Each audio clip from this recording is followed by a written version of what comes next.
It's very beautiful that we have two summaries, really, of what the gospel is all about. The first summary we hear from Jesus himself.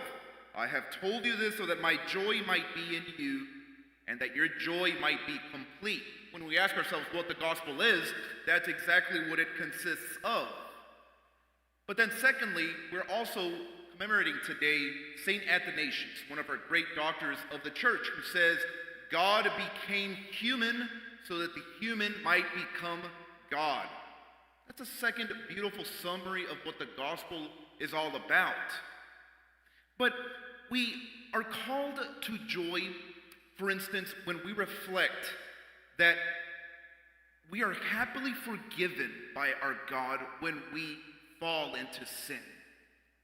But also, we must find joy in ordering our selfish desires towards the good, towards the commandments that Jesus teaches us, towards finally loving God for his own sake and not for an interested way of looking at it in our lives. That is the joy that Jesus invites us to discover in our lives. He begins it with saying, as the Father loves me, so I love you. That is to find joy at the level of our being, the deepest part of our being, knowing that we are beloved. Not just knowing it intellectually, but allowing that truth, that word which is living and effective, to shape really the hardness of our hearts daily.